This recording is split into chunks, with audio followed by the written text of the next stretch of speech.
Goshamahal MLA T Raja Singh తన రాజకీయ ప్రయాణంలో కీలక నిర్ణయం తీసుకున్నారు. ఆయన భారతీయ జనతా పార్టీకి రాజీనామా చేసినట్టు ప్రకటించారు. ఈ నేపథ్యంలో ఎక్స్ వేదికగా చేసిన వ్యాఖ్యలు రాజకీయ వర్గాల్లో చర్చనీయాంశంగా మారాయి. తెలంగాణ బీజేపీ అధ్యక్ష పదవికి సంబంధించి ఓ నూతన పేరు చర్చలోకి రావడంపై అసంతృప్తి వ్యక్తం చేసిన రాజాసింగ్ దీనిని తట్టుకోలేకపోయినట్లు పేర్కొన్నారు. పార్టీ రాష్ట్ర అధ్యక్షుడు కిషన్ రెడ్డికి రాజీనామా లేఖను అందజేసినట్టు మీడియాకు తెలియజేశారు.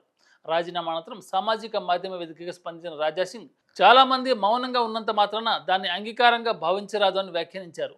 నేను ఒక్కడనే కాదు, మనల్ని నమ్మిన వేలాది కార్యకర్తలు ఓటర్ల తరపున మాట్లాడుతున్నాను. వారు ఈరోజు తీవ్ర నిరాశకు గురయ్యారని స్పష్టం చేశారు. అలాగే పార్టీ అధ్యక్ష పదవికి తన నామినేషన్ అడ్డుకుంటారని తన అనుచరులను బెదిరించారని ఆరోపించారు. పార్టీ అంతర్గతంగా నావాడు నీవాడు అనే విధంగా వ్యవహరిస్తే పార్టీ భవిష్యత్తుకు హానికరమని హెచ్చరించారు. పార్టీలో నిజంగా బీజేపీ గెలవకూడదనుకునే వాళ్ళే ఎక్కువయ్యారని ఆరోపించారు.